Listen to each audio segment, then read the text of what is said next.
అమ్మవారిని చేసిన స్తోత్రాలు ఉన్నాయనుకోండి, అవి ఆ సందర్భంలో అయిపోయినవి కావు. మీరు వాటిని తలుచుకుని నమస్కారం చేస్తున్నారనుకోండి, మీకు తెలియకుండా మీకు ఒక గొప్ప ప్రయోజనం కలుగుతూ ఉంటుంది. ఇవి ఎందుకు ఇస్తారో తెలుసా అండి మీకు? ఇవి ఇవ్వడం వెనకాతల చాలా పెద్ద రహస్యం ఉంటుంది.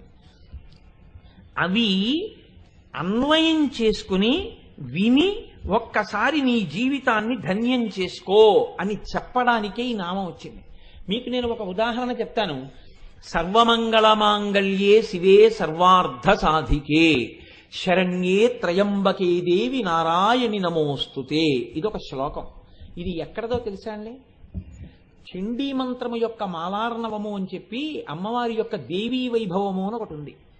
ఆ దేవీ వైభవాన్ని వర్ణించేటటువంటి ఘట్టంలో ఈ శ్లోకం ఉంది. ఈ శ్లోకంలో ఏమంటారంటే సర్వమంగళ మాంగళ్యే శివే సర్వార్థ సాధికే. అమ్మా, సర్వమంగళ మాంగళ్యే, సర్వమంగళములకు కూడా మంగళప్రదమైన దానా, శివే మంగళములనిచ్చేదానా, సర్వార్థ సాధికే, ఏది జరగాలన్నా ఎవరి అనుగ్రహం ఉంటుందో ఆ వారి వలన జరగవలసినటువంటి పనులన్నీ ఉన్నాయి అని చెప్పినప్పుడు ఆ తల్లి ఎవరో అటువంటి తల్లివైనదానా, సర్వార్థ సాధికే శరణ్యే త్రయంబకే దేవి, మూడు కన్నులున్నవో తల్లి నీకు నేను శరణాగతి చేస్తున్నాను. శరణ్యే త్రయంబకే దేవి నారాయణి నమోస్తుతే, నారాయణి నారాయణుని చెల్లెలా నీకు నమస్కరించుతున్నాను. ఇది బాహ్యార్థం. అసలు ఈ శ్లోకం వెనకాతల ఉండేటటువంటి చాలా పెద్ద రహస్యం ఏమిటో తెలుసా అండి? ఇప్పుడు మీరు సర్వమంగళ మాంగళ్యే శివే సర్వార్థ సాధికే శరణ్యే త్రయంబకే దేవి నారాయణి నమోస్తుతే అన్నారనుకోండి స్నానం చేసి, లేకపోతే మీ పిల్లలతో అనిపిస్తున్నారనుకోండి, మీకు తెలియకుండా మీ ఇంట్లో ఏం జరుగుతుంటుందో తెలుసా అని అడిగింది శాస్త్రం. ఏం జరుగుతుంది అంటే, మంగళకరమైనటువంటి వస్తువులు ప్రపంచంలో కొన్ని ఉన్నాయి. ఈ వస్తువుల్ని పేరు విన్నా, పేరు తలుచుకున్నా, వాటిని చూసినా, ఒకవేళ ఏదైనా దోషం జరగబోతుంటే, ప్రమాదం జరగబోతుంటే వాటి వలన తప్పుతుంది. అమ్మవారు అనుగ్రహించాలనుకుంటే వాటిగా వచ్చి అనుగ్రహిస్తుంది. ఇక్కడే ఈ సభలోనే ఉన్నారు ఒక ఆయన, నాతో పాటు రోడ్డు మీద కలిసి ఇంటికి వచ్చారు. వీధి గేటు దగ్గర నిలబడి మాట్లాడుతున్నాను ఇలా చేతులు వెనక్కి పెట్టుకుని. ఎందుకు వచ్చిందో తెలియదు, ఎక్కడి నుంచో ఒక ఆవు వచ్చి నా చేతులు నాకుతోంది. నాకుతుంటే అరే ఆవు వచ్చిందే పాపం, దీన్ని ఇలా పంపించడం ఎందుకు అని నేను నా భార్యని పిలిచి 4 అరటిపళ్ళు ఇవ్వవే అన్నాను. అంటే నా దగ్గర ఉన్న ఆయన పరిగెత్తుకుంటూ వెళ్ళి తీసుకొచ్చి ఆ అరటిపళ్ళు అవి ఆ ఆవుకి పెట్టారు. అదే రోజు ఆయన మోటార్ సైకిల్ మించి పడిపోయి తల పగిలిపోయి చాలా ప్రమాదకరమైన స్థితికి వెళ్ళిపోవలసిన వ్యక్తి కౌకు దెబ్బలతో బయటకు వచ్చేశారు. నాకు తెలియదు ఈ విషయం, ఆయనే నాకు వచ్చి చెప్పారు ఇవాళ పొద్దున్న. గురువుగారు, నేను ఆ రోజు ఆవు రూపంలో నన్ను అమ్మవారి వచ్చి నా చేత అరటిపండు పెట్టించుకుని ఈ ఫలితాన్ని అడ్డుపెట్టి నాకు అకాల మృత్యువు రాకుండా ఆ తల్లి నన్ను కాపాడినది, లలితా సహస్రం వింటుండడం నన్ను కాపాడేసిందండి అన్నారు ఆయన. అది భక్తి. కాబట్టి చూడండి, కొన్ని వస్తువులు ఉంటాయి. ఈ శ్లోకం చెప్పినప్పుడు ఏమవుతుందంటే ఆ వస్తువులనన్నిటినీ చూసిన ఫలితం, ఆ వస్తువులన్నిటి పేర్లు మీరు చెప్పిన ఫలితం మీ ఖాతాలో వేస్తారు. ఏవి ఆ వస్తువులు? ఆ పేర్లు వింటే చాలండి. ఒక్కసారి ఆ పేర్లు విన్నా, వస్తువుల్ని ముట్టుకున్నా చాలు. అవి మొట్టమొదటిది బ్రహ్మవేత్త. ఎవరు బ్రహ్మవేత్త అయి బ్రహ్మజ్ఞానంతో ప్రకాశిస్తూ ఉంటాడో, పరమ భక్తి జ్ఞానముల యొక్క ఆలవాలమై ఉంటాడో, అటువంటి మహాపురుష దర్శనమే చాలు దౌర్భాగ్యములు నశిస్తాయి. రెండవది గోవు. ఆవు కనపడినా, ఆవుకి మీ చేత్తో ఏదైనా పెట్టినా, ఆవు కనపడగానే మీరు చెప్పులు విప్పి దాని పృష్ఠభాగానికి నమస్కారం చేసి వెళ్ళిపోయినా, దాని గంగడోలు ముట్టుకుని నిమిరినా, ఆఖరికి ఇంత పండో కాయో మీరు ఆవుకి పెట్టినా, అది ఉత్తర క్షణంలో సాక్షాత్ మీరు లలితాపరాభట్టారికకే పెట్టిన మహానైవేద్యమై మిమ్మల్ని కాపాడుతుంది. గోవు అమ్మవారు పరమమంగళప్రదమైన వస్తువు లోకంలోది. 3 అగ్నిహోత్రము. అగ్నిహోత్రం ఎక్కడైనా మంట కనపడింది అనుకోండి, మంట పరమ పవిత్రము. మంటకి అసలు అశౌచం అన్నది ఉండదు. శవాన్ని కాల్చినా మంట మంటే, దానికి ఏం అశౌచం ఉండదు. పాలు కాచినా మంట మంటే, నిత్యాగ్నిహోత్రంలో అగ్నిహోత్రమైనా మంటే, మంట అంత గొప్పది, అందుకే మంట ఎక్కడున్నదో ఆ మంట అంత మంగళప్రదమైన వస్తువు. 4 బంగారము, బంగారము యొక్క దర్శనం చేత పాపములు పోతాయి. 5వది వెన్న, పాలు తోడు పెట్టి పెరుగు చేసి పెరుగులో కవ్వం పెట్టి చిలికిన తర్వాత వచ్చేటటువంటి వెన్న ఏది ఉన్నదో ఆ వెన్న పూస చూసిన వెన్న వెన్న అని మీరు అన్న ఇంట్లో దాని వలన మీకు మంగళములు కలుగుతాయి. అందుకే కృష్ణ భగవానుడు ఎక్కడుంటాడు అంటే ఎక్కడ వెన్న ఉంటుందో అక్కడ ఉంటాడు. మీకు మంగళములను ఇవ్వడానికి ఆయన వెన్న తింటాడు. పరమ మంగళప్రదమైన వస్తువులలో వెన్న ఒకటి. అందుకే పాడి పంట ఉన్న ఇల్లండి అంటారు, అదో ఐశ్వర్యం. అంటే అక్కడ వెన్న దొరుకుతుంది. తర్వాతది సూర్యుడు పరమమంగళప్రదమైనటువంటి బింబం. సాక్షాత్ మాంసచక్షువుకి కనపడేటటువంటి ఒకే ఒక్క పరమేశ్వరమూర్తి సూర్య భగవానుడు. అందుకే సూర్య దర్శనం ఒక్కసారైనా నమస్కారం చేయకుండా అసలు ఆ రోజు గడపకూడదు. తప్పకుండా ఒక్కసారైనా సూర్యబింబానికి నమస్కారం చెయ్యాలి. అసలు సూర్యబింబానికి నమస్కారం చేయకుండా రోజు గడిపేస్తే అంతకన్నా కృతజ్ఞత ఇంకొకటి లేదు. స్త్రీలు, ఆడవారు ఏ రూపంలో ఉన్నా సరే స్త్రీ పరమ మంగళప్రదమైనటువంటి స్వరూపము.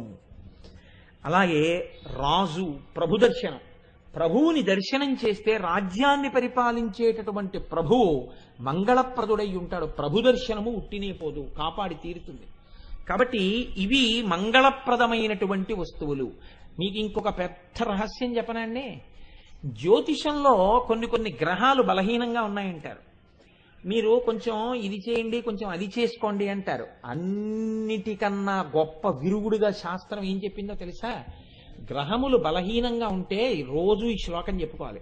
సర్వమంగళమాంగళ్యే శివే సర్వార్థ సాధికే శరణ్యే త్రయంబకే దేవి నారాయణి నమోస్తుతే అనాలి. ఎందుకనాలో తెలుసా అండి? జ్యోతిషంలో ఒక రహస్యం ఉంది. అది మీకు జ్యోతిష శాస్త్రంలో దొరకాలనే నియమం లేదు. వేరొక చోట లభ్యమవుతుంటాయి.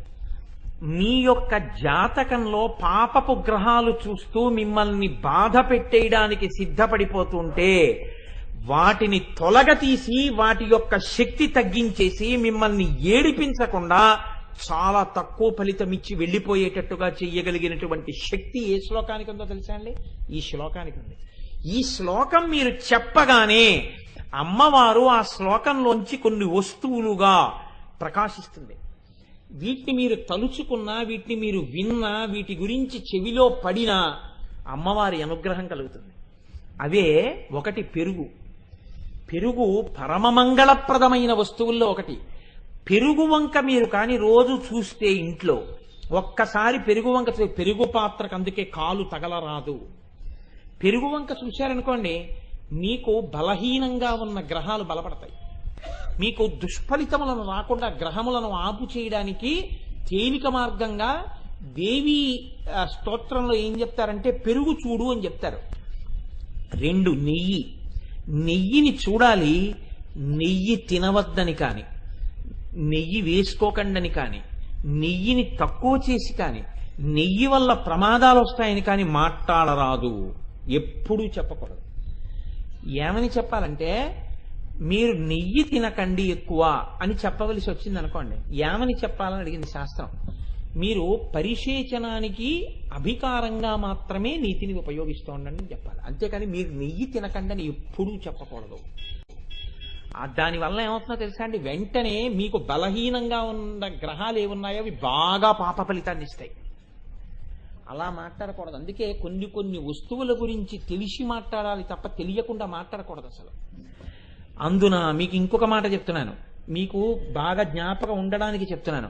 అమ్మవారి గురించి ఉపన్యాసం చెప్పేవాళ్ళు ఎవ్వరి దగ్గరికి వెళ్ళి మీరు నెయ్యి తినద్దని చెప్పకూడదు. ఆయన తింటున్నాడో తింటలేదో మీకు అనవసరం. ప్రయత్నపూర్వకంగా వెళ్ళి అమ్మవారి గురించి ఉపన్యాసం చెప్తున్న వాడి దగ్గరికి నెయ్యి తినకండి అని మీరు చెప్తే మీ ఖాతాలో పాపం వేస్తారు. నేను అబద్ధం చెప్పాననుకుంటే ఈ అధ్యాయం దేవీ భాగవతంలో ఉందో లేదో మీరు చదువుకోండి. అలా చెప్పకూడదు. కొన్ని పరమమంగళప్రదమైన వస్తువులు ఉంటాయి, వాటి గురించి ఎన్నడూ అన్యంగా ప్రస్తావన చేయరాదు. కాబట్టి నెయ్యి, పాల గిన్నెకి అందుకే కాలు తగలరాదు. అందుకే కొత్తింట్లోకి వెడితే పాలు పొంగిస్తారు. పాలవంక మీరు చూసి పాలకి నమస్కారం చేస్తే మీ గ్రహాలు బలపడతాయి. మంగళప్రదమైనటువంటి వస్తువు, అందులో అమ్మవారు ఉంటుంది. సిద్ధార్థము, మీరు కష్టపడి సంపాదించి తెచ్చుకున్న డబ్బు అంతా బ్యాంకులో పెట్టకూడదు, కొంత ఇంట్లో ఉండాలి. అందుకే మీరు సిద్ధంగా తెచ్చుకున్న డబ్బు ఒక్కసారి చూసి నమస్కారం చేస్తే మీ గ్రహములు బలపడతాయి. 2 తర్వాతది పసుపుని ఎన్నడూ కాలు తరగడం కానీ తృణీకరించడం కానీ ఎప్పుడూ చెయ్యరాదు. పసుపు పరమ మంగళ ద్రవ్యము. తులసి పరమ మంగళ ద్రవ్యము. ఇవి జ్యోతిష సంబంధంగా నేను చెప్తున్నవి. తులసి చెట్టు వంక రోజు చూసినా, తులసి చెట్టులో నీళ్లు పోసినా మీకు పాప ఫలితాలని పాపగ్రహాలు విశేషంగా ఇచ్చేయకుండా రక్షిస్తాయి. అమ్మవారు రక్షిస్తుంది తులసిగా. అందుకే ప్రతి ఇంట్లో తులసి పెట్టి నీళ్లు పోయిందంటారు మన వాళ్ళు. కారణం తులసి. అద్దము, అందుకే వేళాపాళా లేకుండా అద్దం బద్దలుగొట్టారా అంటారు. అందుకే పగిలిన అద్దమునందు ముఖము చూసుకొనరాదు. ఇంట్లో అద్దం పగిలిపోయిందనుకోండి, మీరు వెంటనే ఆ అద్దాన్ని విడిచిపెట్టేయాలి తీసుకెళ్ళి. అద్దాన్ని చాలా జాగ్రత్తగా పట్టుకోవాలి తప్ప అద్దం పగిలిపోయేటట్టుగా ఎప్పుడూ ప్రవర్తించరాదు. అద్దము మీ జాతకంలో ఏవైనా గ్రహాలు బలహీనంగా ఉంటే ఇంట్లో అద్దం పగలడం ఒక్కొక్కసారి ఇబ్బంది. అందుకని అద్దమునందు అమ్మవారి యొక్క శక్తి ఉంటుంది. అద్దంలో ఓసారి చూసుకుంటే మంగళం కలుగుతుంది. అందుకే పెళ్లి కొడుక్కి స్నాతకం చేసినప్పుడు అద్దం చూపిస్తారు. చూపించి ఇంక ఇవాళ నుంచి నువ్వు అద్దం చూసుకో అని చెప్తారు.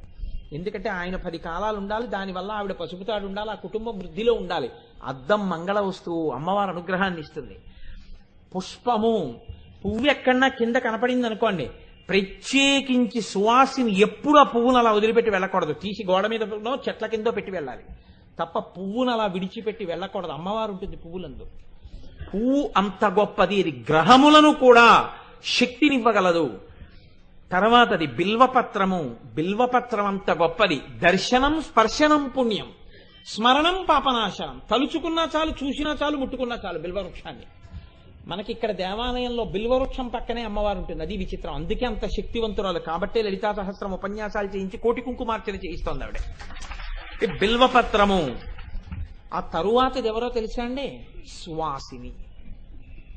బొట్టు పెట్టుకున్న ఆడదాన్ని కానీ మీరు ఇలా ఒకసారి చూసి నమస్కారం చెయ్యగలిగితే మీకు జాతకంలో బలహీనంగా ఉన్న గ్రహాలు కూడా మిమ్మల్ని ఇబ్బంది పెట్టలేవు. సువాసిని దర్శనం అంత గొప్పది. అందుకే సువాసినియే అమ్మవారు. సువాసిని కానీ అమ్మవారిని ఒక్కసారి పైనుంచి కిందకి, కింద నుంచి పైకి చూసింది అనుకోండి, అమ్మవారు ఎంత సంతోషపడిపోతుందంటేనండి, పరవశించిపోయి తల్లి ఉత్తర క్షణంలో ఆ సువాసిని యొక్క సౌభాగ్యాన్ని మరింత బలవత్తరం చేసేస్తుంది. చేసి పొంగిపోతుంది ఆవిడ. కాబట్టి సువాసిని. ఈ వస్తువులన్నీ తలుచుకుంటే, ఈ వస్తువులన్నీ చూస్తే ఎంత ఫలితం వస్తుందో, ఎన్ని మంగళములు వస్తాయో, ఇన్ని మంగళములు రావడానికి ఈ వస్తువులకి గొప్పతనం ఏ వస్తువులోంచి వచ్చిందో ఆ వస్తువు అమ్మవారు. ఆవిడ్ని తలుచుకోవడానికి ఈ శ్లోకం ఎవరు చదువుతారో దేవీ మహాత్మ్యంలోంచి వారు ప్రతి ఈ వస్తువులన్నీ రోజు వెళ్ళి చూసినట్టే. రోజు ఈ వస్తువులన్నీ పరమ పవిత్రంగా చూసి నమస్కారం చేసుకున్నట్టే. కాబట్టి ఈ శ్లోకం ఎక్కడ చెప్తారో ఆ శ్లోకం విన్నా, శ్లోకం చదివినా అటువంటి వారికి అమ్మవారి అనుగ్రహం అంత కలుగుతుంది. ఉట్టినే చెప్పలేదండి. బ్రహ్మోపేంద్ర మహేంద్రాది దేవ సంస్కృత వైభవాన్ని ఆ శ్లోకం చెప్పుకో తరించిపోతావు. ఇప్పుడు మీరు చెప్తారా చెప్పరా అని చెప్తే ఎందుకు చెప్పరు? ఎవరు చెప్పరు? కాబట్టి నేనంటాను, మీరనండి. సర్వమంగళ మాంగళ్యే శివే సర్వార్థ సాధికే శరణ్యే త్రయంబకే దేవి నారాయణి నమోస్తుతే. ప్రతిరోజు స్నానం చేయగానే ఒక్కసారి సూర్యబింబం వంక తిరిగి నమస్కారం చేస్తూ ఈ శ్లోకాన్ని కానీ మీరు ఇంట్లో చెప్పారనుకోండి, చక్కగా ఇంట్లో పిల్లలకి కూడా ఈ శ్లోకం నేర్పితే ఇల్లు 10 కాలాలు చక్కగా సౌభాగ్యవంతంగా సంతోషంగా ఉంటుంది అమ్మవారి అనుగ్రహంతో. ప్రతి వారికి ఈ శ్లోకం రావాలి. అంత గొప్ప శ్లోకం. ఇన్ని మంగళప్రదమైన వస్తువులు ఆ శ్లోకంలోకి వచ్చేస్తాయి. మీరు ఇవన్నీ చూసినట్టే, ఇవన్నీ నమస్కారం చేసినట్టే.